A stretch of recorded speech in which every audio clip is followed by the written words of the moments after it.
Good morning, Ms. Jones. My name is Patricia Velasco. I am an attorney with the New York City law firm. I am contacting you in regards to Ms. Jamie Davis, an English instructor who has requested medical leave due to her pregnancy. I just want to discuss FMLA qualifications and determine if your company qualifies.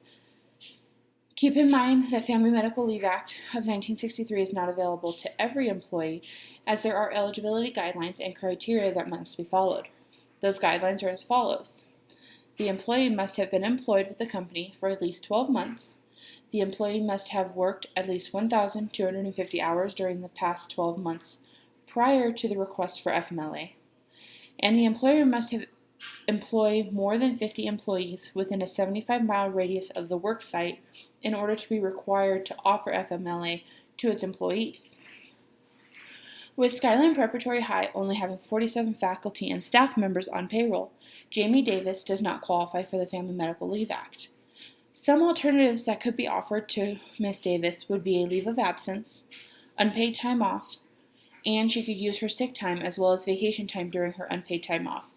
She may also consider applying for short-term disability or long-term disability, as this is something that is mandatory for employers with 15 or more employees.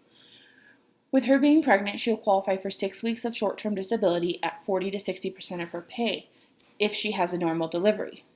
If she were to have the baby by cesarean, then she will be eligible for 8 weeks of short-term disability, as the healing process is 2 weeks longer than a normal delivery.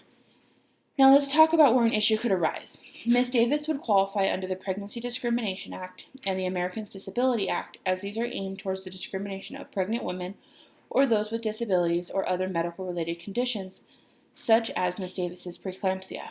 The Pregnancy Discrimination Act covers employers with 15 or more employees, which Skyline Preparatory falls under.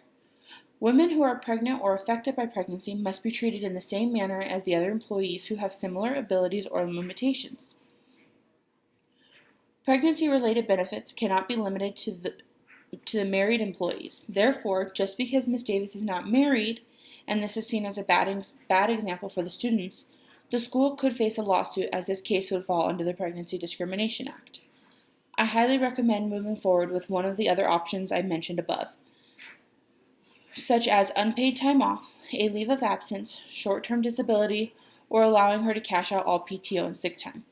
You can grant her unpaid time off, but you will be required to hold open her job for the same length of time that you would hold open the position for an employee who is on leave because of a temporary disability or other medical reason.